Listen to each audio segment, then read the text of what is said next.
আপু আসসালামু আলাইকুম। ওয়ালাইকুম সালাম। কেমন আছেন আপনি? আলহামদুলিল্লাহ ভাইয়া, আপনাদের তো ইনশাআল্লাহ ভালো আছি। ভালো আছেন আপনি? হ্যাঁ ভাইয়া। তা আজকে আপনি এত লাল কেন? মানে গায়ে লাল, ঠোঁটে লাল, ঠিক আছে, তারপরে কপালে লাল, মানে এত লাল, লালের ভিতরে কেন আপনি? ভাইয়া রে, অনেকটা কষ্টের ভিতরে মানুষের জীবন ছিল, তাই না? হুম কষ্ট করে যে প্রতিবেদনের ভিতরে আসলাম, তাই বললাম যে দেখি ভালো করে সেজে গুজে আসলাম। হুম ঠিক আছে ভাইয়া, অনেকটা কষ্ট করে তো আসলাম। মানে কষ্ট করে আসলেন। হ্যাঁ, নামটা জানি কি জানি আপা? বর্ষা। বর্ষা। হ্যাঁ। তো বর্ষার মানে জীবনের গল্পটা আমরা শুনতে চাই। জীবনের গল্পটা তো অনেকটা বলতে গেলে অনেকটাই বলতে হয়, হুম সাধারণের ভিতরে বলে শেষ হুম করে দেবো ভাইয়া। হুম আমাদের দেশের বাড়িটা রাজশাহী।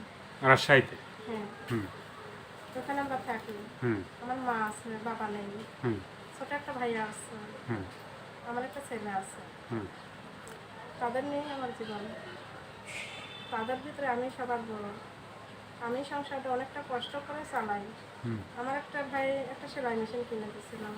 হুম সেই সেলাই মেশিনটা দিয়ে আমার সংসারটা ভালোই চলতো, কিন্তু হঠাৎ করে একটা বিপদ এসে সেলাই মেশিনটা চুরি হয়ে গেছে না। হুম চুরি হওয়াতে আমার অনেকটা কষ্ট করে আবার প্রতিযোগিতার ভিতরে আসলাম, হুম এসে কথা বলছি।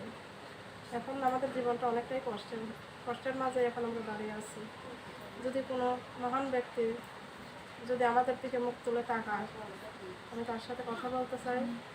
আর সে একজনই, হাজারজন না। আমি হাজারজনের জন্য প্রতিবেদনে আসিনি, হুম আসছি শুধু ওই মহান একটা ব্যক্তির জন্য, যে আমার সারা জীবন সুখে দুঃখে চিরসাথী হয়ে থাকবে। হুম সে কষ্ট কষ্ট হোক, সুখে হোক, দুঃখে হোক, দুমুঠো ডাক ভাত খেয়ে ভালোভাবে রাখতে পারবে, পাঁচ ওয়াক্ত নামাজ পড়াবে, ইনশাআল্লাহ পর্দা হলে রাখতে পারবে। আমি তার সাথে কথা বলতে চাই। মানে যে আপনাকে পর্দায় রাখতে পারবে আপনি তার সাথে কথা বলতে চান। হ্যাঁ। তো এর আগে আপনার কোনো বিয়ে শাদী হয়েছিল? হ্যাঁ, আমার বিয়ে হয়েছে, আমার বাচ্চা আছে, বললামই তো ভাইয়া। বাচ্চা আছে? হ্যাঁ, মানে বাচ্চা কত বছর বয়স? 7 বছর। 7 বছর। হ্যাঁ। তো এখন এখন যদি আপনাকে কেউ মানে স্বামী কি এখন আপনার নাই নাকি? না, আমার স্বামী নেই। স্বামীর সাথে কোনো যোগাযোগ নাই? তালাক হয়ে গেছে। এখন কি আপনি কি নতুন করে কি সংসার করতে চান? সেরকমই তো ধারণা, ইনশাআল্লাহ দেখি ভাগ্যে কি আছে ভাইয়া। ভাগ্যের হবে তো কারো হাত নেই। না। ভাগ্য কারে কখন কোথায় নিয়ে চলে। হ্যাঁ।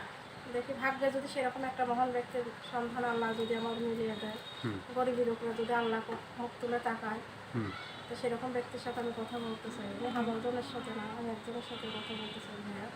মানে আপনি একজনের সাথে কথা বলতে চান, হ্যাঁ। হাজার জনকে আপনি চাচ্ছেন না? না তো আমরাও চাই যে একজন মানুষ আপনার পাশে। তো আর কি বলার আছে ভাইয়া? ভাইয়া রে, কোটি কোটি টাকা আছে, যে মনটা কিন্তু তার বিশাল থাকতে হবে ভাইয়া। মনের ভিতরে গরিব হোক বড় লোক হোক, ভালোবাসার ভিতরে ধনী গরিব পার্থক্য থাকে না, হুম শুধু মনটা থাকে। মন যদি তার বিশাল থাকে, হুম তার ভিতরে কোনো ভেদাভেদ থাকে না ভাইয়া। হুম মনটা সুন্দর হতে হবে ভাইয়া। সবচেয়ে মনটা হচ্ছে সবচেয়ে বড় জিনিস। আর তার সাথে কথা বললেই তো আমি বুঝতে পারবো তার মনটা কীরকম। কথার মাঝেই তো বোঝা যাবে, ব্যবহারে বংশের পরিচয়। ব্যবহারে কিন্তু সব কিছু বোঝা যায় ভাইয়া, সে ভালো না খারাপ। হুম ঠিক আছে ভাইয়া, এটাই বলছি। আর কিছু বলার আছে আপনার? না ভাইয়া। দর্শক, এই আপুর কথাগুলো শুনলেন, ভালো লাগলে অবশ্যই তার পাশে থাকবেন। সাহায্য, সহযোগিতা, প্রেম, ভালোবাসা, বিয়ে শাদী যে যেটা করবেন সেটা আপনাদের একান্তই ব্যক্তিগত ব্যাপার। ভালো থাকেন, সুস্থ থাকেন, 5 ওয়াক্ত নামাজ পড়েন আর দেশটাকে বেশি বেশি করে ভালোবাসেন। সবাইকে আল্লাহ হাফেজ, সবাই ভীষণ ভালো থাকবেন।